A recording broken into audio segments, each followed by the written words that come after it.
የሪያል ማድሪድን ጉዳይ እንመልከት። እዚሁ ላይ በርካታ ጨዋታዎችን እስካሁን ድረስ ያደረገ ነው። ደግሞ ኤክስትራ ታይም የፈጁ ጨዋታዎችም ነበሩበት በሻምፒየንስ ሊግ። እንደዚሁም ደግሞ ከትናንትና በስቲያ በኮፓ ዴል ሬይም እንደዚሁ ረጅም ደቂቃ ተጫውተዋል። ከዚህ በኋላ የሚቀጥሉ ከሆነ ደግሞ ከዚህ በላይ የጨዋታ ቁጥሮች ሊጨምሩ ይችላሉ። ይህንን ጉዳይ እናንሳው። በሪያል ማድሪድ በኩልም አሁን ለሁሉም ውድድሮች እድል አላቸው አይደለ? በሪያል ማድሪድ በኩል ትሪብል የሚሰሩበት እድል አለ። ፉክክር ውስጥ ናቸው። እንመልከተው ይህን ጉዳይ። ሪያል ማድሪድም ልክ ስለ ሲቲ እንዳነሳ ነው ተመሳሳይ ጭብጥ ነው።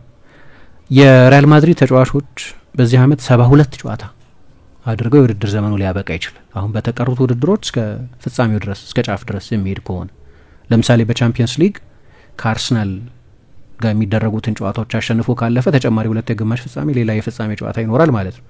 ስለዚህ በቻምፒየንስ ሊግ እስከ ጫፍ ድረስ ከደረሰ 5 ጨዋታ ሊያደርግ የሚችልበት እድል አለ። ኮፓ ዴል ሬይ ፍጻሜ ይደርሳል ኤል ክላሲኮ ላይ። ስለዚህ አንድ ተጨማሪ ጨዋታ ያደርጋል። ላሊጋ 9 ዙሮች 9 ጨዋታዎች አሉት። ስለዚህ እነዚህን ጨዋታዎች ማድረጉ ግድ ነው። እዚህ ላይ ነው እንግዲህ የዓለም የክለቦች ዋንጫ ላይ ተሳትፎ ተጨማሪ 7 ጨዋታ ሊያደርግ የሚችለው እስከ ፍጻሜ ድረስ ከተጓዘ። አሁን የውድድር ዘመኑ ሲጀምር ሪያል ማድሪድ በዚህ ጊዜ ኤፕሪል 4 ላይ ተደርሶ ማክሲመም የጨዋታ ቁጥር ሊያደርግ ይችል የነበረው 50 ጨዋታ ነው። ማክሲመም 50 ጨዋታ ነው ሊያደርግ ይችል ነበር። አሁን 50 ጨዋታ አድርጓል። እያንዳንዱን ጨዋታ ተጫውቷል ሪያል ማድሪድ። እያንዳንዱ ጨዋታ መጫወቱ አይደለም ግን አንዳንዶቹ ለምሳሌ የቻምፒየንስ ሊግ ከ1 እስከ 8 ባለው ስፍራ ውስጥ ቢያጠናቅቅ ኖሮ 2 ጨዋታ ማስቀረት ይችል ነበር። ከሲቲ ጋር የተደረጉት 2 ጨዋታዎች ለምሳሌ ማክሲመም የምንለው ለዚህ ነው፣ ማክሲመም ፖሲብል።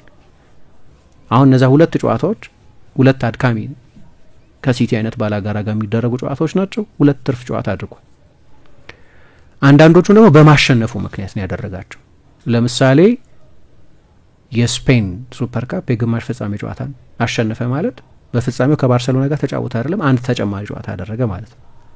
የዓለም የኢንተርኮንቲኔንታል ካፕ የሚባለው ላይ ሴሚ ፋይናሉን ስላሸነፈ ፋይናል ላይ አንድ ተጨማሪ ጨዋታ አደረገ ማለት ነው። አንዳንዶቹን በማሸነፉ ምክንያት ያደረጋቸው ጨዋታዎች ናቸው። መጀመሪያ ላይ እንደው እነዚህን ሁሉ ጨዋታዎች ቢያሸንፍ ቲክ ብታረጊ ማክሲመም 50 ጨዋታ ነው ሊሆን ይችላል የነበረው። ማክሲመም 50 ጨዋታ አድርጓል። ብዙ ነው በጣም። እዚህ ላይ ነው 3 ተጨማሪ ኤክስትራ ታይም የተጫወተው። 3 ተጨማሪ 30 ደቂቃዎች በድምር 90 ደቂቃ ማለት ነው። ከሴልታ ዲ ቪጎ ጋር በኮፓ ዴል ሬይ፣ ከሪያል ሶሴዳድ ጋር በዚህኛው ውድድር እና ከአትሌቲኮ ማድሪድ ጋር ደግሞ በመለያ ምት የተለያየበትን ጨዋታ ማለት ነው። እዚህ ላይ የዓለም የአውሮፓ ሱፐር ካፕ የውድድር ዘመኑ ሲጀምር ከአታላንታ ጋር ኦገስት 11 ነው የሪያል ማድሪድ ሲዝን የጀመረው። በጣም ረጅም ጊዜ ሆኖታል እና ሪያል ማድሪድ በታሪኩ በአንድ አመት ብዙ ጨዋታ ያደረገበትን ሬከርድ ያልፈዋል በዚህ አመት። በተለይ በቻምፒየንስ ሊግ ፋይናል ድረስ ወይም ሴሚ ፋይናል ድረስ እንኳ ቢሄድ 2001 2002 በአንድ አመት 66 ጨዋታ ነበር ያደረገው። በሌሎች ሲዝኖች 2002 2003 ነው 2017 18 የውድድር ዘመን ደግሞ በዚህኛው ሴንቸሪ ማለት ነው 62 ጨዋታዎች አድርጓል። በ2022 23 የውድድር ዘመን 61 ጨዋታ አድርጓል። አሁን የዓለም የክለቦች ዋንጫ ምን ከደመርን 72 ጨዋታ ይሆናል ማለት ነው። አሁን በምድባቸው ሳልዝቡርግ፣ ፓቹካ እና አልሂላል የሚባሉ ቡድኖችን ስለሆነ የሚገጥሙት እስከ ሰኔ መጨረሻ ድረስ ሪያል ማድሪድ መጫወቱ አይቀርም። ያው እንደምታውቂው የአሰልጣኙንም ኃላፊነት በተመለከተ ቋጣብቂኝ ውስጥ የገባው ለዚህ ነው። አንቸሎቲ በውጤታቸው ላይ የተመሰረተ ቆይታ ነው የሚኖራቸው። ካሸነፉ ነው አይደለም በኃላፊነት የሚከርሙት። ግን ለምሳሌ ላሰናብታቸው ቢል መቼ ሊያሰናብታቸው ይችላል? የዓለም የክለቦች ዋንጫ ሳይደረግ እኮ ያሰናብታቸው። ከዛ አሎንሶን መጥተሽ ጁላይ 13 ላይ ያሰልጥንልኝ ብትዩስ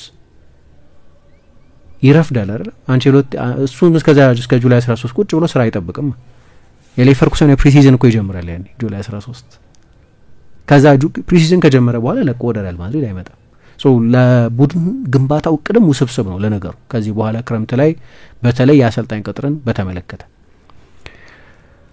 አሁን አሰልጣኙ በተወሰነ መጠን ሮቴት ለማድረግ ሞክረዋል። እንደዛ አይነት ቁልፍ ጨዋታ ሆኖ ከሪያል ሶሲዳድ ጋር 1-0 ብቻ አድቫንቴጅ ነው የነበራቸው። ሶሲዳድ በጨዋታውም ላይ እንዳየነው ፈታኝ ቡድን ሊሆን ይችላል ለቀደሙት አመታት ባይሆን፣ ግን በጨዋታው ላይ ምባፔን፣ ሞድሪችን፣ ሩዲገርን፣ ፍራን ጋርሲያን አይነት ተጫዋቾች አሳርፈዋል። ፍራን ጋርሲያ በቅርብ ጊዜ መጀመሪያ አሰላለፍ ውስጥ የሚካተት ስለሆነ አንድ በጎ ነገር ድካም ቢኖርም ጉዳት የለም። የውድድር ዘመኑ ሲጀመር አይ ቲንክ አምናም አንቶኒዮ ፒንቱስ የሪያል ማድሪድ አካል ብቃት አሰልጣኝ በጣም ይተች ነበር። ጉዳት የበዛው በፊት ግሪጎሪ ዱፖን የሚባል አንድ ፈረንሳይ ፊትነስ አሰልጣኝ ነበራቸው።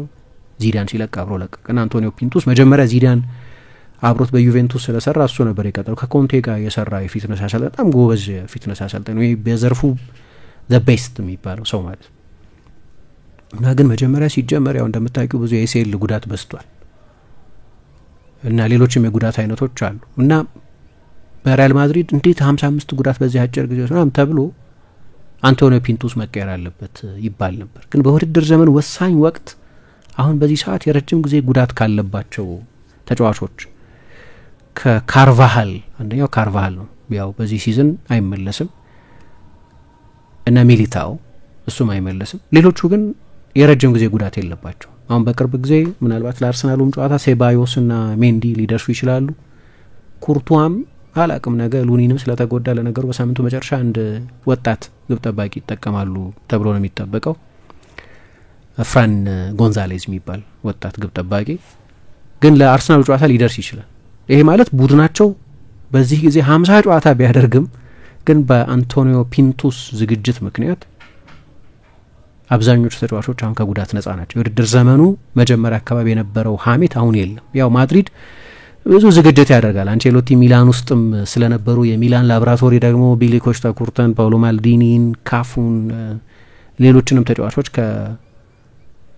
ከ35-36 ዓመታቸው በኋላ በላቀ ደረጃ እንዲጫወቱ ያደረገ ላብራቶሪ ስለሆነ አንቶኒዮ ፒንቱስም እዛ ዩቬንቱስ ውስጥ የነበረ ሰው ስለሆነ ያንን ትራዲሽን አምጥተውት ሊሆን ይችላል። ምንም ብዙ ጉዳት የለም። አሁን አንዳንዶቹ ጉዳቶች ምንም ብታረጋቸው አትችይም። የኤሲኤል ጉዳቶች ናቸው ሁለቱም፣ የሚሊታውም የካርቫሃልም የጉዳት አይነቶች። እነሱ ነሰሰሊ ከድካም ጋር ላይገናኙ ይችላሉ እና ማድሪድ በምግብም በኩል አሁን ከፊትነስ አሰልጣኙ ባሻገር ኒውትሪሽኒስቱም ኢትሲያር ጎንሳሌስ የሚባል የኒውትሪሽን ባለሙያ አለው። ስለዚህ ለሪከቨሪ የሚጠቅም ምግብ ምናምን የሚመግቧቸው ሳይንቲፊክ ኒውትሪሽን የሚሉት ማለት ነው። አንድ ሴቪል ከተማ ውስጥ የተቀመጠ ተቋም አለ እንደ ምንድነው እንደ አውትሳይድ አድቫይዘር ከክለቡ ኢንፍራስትራክቸር ውጭ ያለ አማካሪ ሆኖ ለሪያል ማድሪድ ተጫዋቾች ለኒውትሪሽን የሚጠቅመው ምግብ ምንድነው ምናምን የሚል እና በዚህ ምክንያቱም የሪያል ማድሪድ ተጫዋቾች ከሞላ ጎደል ፍረሽ ናቸው። ግን እስከ ውድድር ዘመኑ መጨረሻ እስከ ጁላይ 13 ድረስ ከተጫወቱ ግን ከባድ ነው በጣም። ከዛ በኋላ ላላቸው የእግር ኳስ ህይወትም ነው ከባድ ነው ተብሎ የሚፈራው። ፔድሪን ምን እንዳደረገው እናውቃለን። በአመት 72 ጨዋታ መጫወት 73 ጨዋታ መጫወት። አሁን ይሄ የክለብ ጨዋታን ብቻ ነው መቆጥሮ በነገራችን ሪያል ማድሪድ 72 ጨዋታ ላለው ማለት የኢንተርናሽናል ጨዋታ ላይ የተሳተፉ ተጫዋቾችን ከጨመርን ለሀገሮቻቸው ከ80 በላይ ጨዋታ የሚያደርጉ የሪያል ማድሪድ ተጫዋቾች አሉ። በአንድ አመት ከ80 በላይ ታይቶ የሚታወቅ አይመስለኝም። ከ80 ጨዋታ በላይ ያደረገ ተጫዋች ማክሲመሙ 70 ምናምን ነው። ብሩኖ ፈርናንዴዝ ነበር ብዙ የተጫወተው። ከሱ በላይ ደግሞ ፔድሪ ተጫወተ 2020-21 የውድድር ዘመን። እዛ ላይ ኤክስትራ ታይም ይሄዳሉ። ማድሪድ ኤክስትራ ታይም ላይ አይሸነፍም። 20 ጊዜ ኤክስትራ ታይም ላይ ገብቶ አይ ቲንክ በ17ቱ በተጨማሪ ሰዓት ውስጥ ጭምር ጎል አልተቆጠረበት። አሁን ችግሩ ግን ቅድም እንዳነሳሁት ነው። ይሄ ተጨማሪ ጨዋታ የማድረግ ነገር ፊፍ ፕሮ ይወጣል፣ ብዙ ሪፖርቶች በየጊዜው ያቀርባል። ተጫዋቾችን ለጉዳት፣ ለድካም፣ ለበርናውት ለምን እያጋለጣችን ነው ይላል፣ ያማርራል። ግን ይሄ የጥቂት ትልልቅ ክለቦች በሽታ ብቻ ነው። ገንዘብ የሚሰራው በእኛ ሰፈሪንግ ላይ ነው ይል ነበር ባለፈው ዲዮንግ ዩኤፋን እና ፊፋን። ገንዘብ የሚሰሩት በተጫዋቾች ሰፈሪንግ ላይ ነው። ቴኒስ ተጫዋቾች እንደዚህ አይነት ቅሬታ ያላቸው አስታውሳለሁ። አንጫወትም ምናምን ሁሉ የሚል አመጽ ውስጥ ገብተው ነበር። ኦኬ አመጽ ውስጥ ግቡ። አሁን ባለፈው ሮድሪ እንዳለው አንደኛ ክለቡም አይፈቅድም ማለት ክለቦቻቸው ራሳቸው ውድድሮቹን ይፈልጓቸዋል ገንዘብ ማግኛዎች ስለሆኑ። ሁለተኛ ግን ለስፔን ብሔራዊ ቡድን፣ ለፈረንሳይ ብሔራዊ ቡድን፣ ለሪያል ማድሪድ፣ ለማንቸስተር ሲቲ፣ ለባየር ሚኒክ፣ ለሊቨርፑል ምናምን የሚጫወቱ ተጫዋቾች ጭንቀት ነው ይሄ። የአብዛኞቹ የፊፍ ፕሮ አባል የሆኑ ተጫዋቾች ጭንቀት አይደለም። እነሱማ እንደው ተጨማሪ ጨዋታ ማድረግ ነው የሚፈልጉት።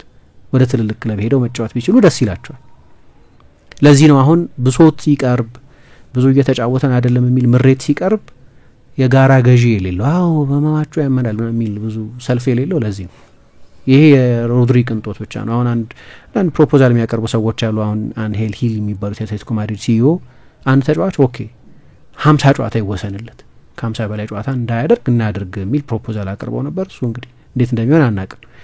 ግን ያው ኤፕሪል ላይ ስትሆኝ የበርናውት ጉዳይ ይነሳል። ማድሪድም ሲቲም ይሄ ይመለከታቸዋል ማለት ነው። አዎ አድማጮቻችን የነበረን ቆይታ ይህንን ይመስል ነበረ። ሌሎች አራዳ ኤፍኤም 95.1 ሬዲዮ ፕሮግራሞች ደግሞ ወደ እናንተ መርሳቸውን ይቀጥላሉ። መልካም ጊዜ ይሁንላችሁ።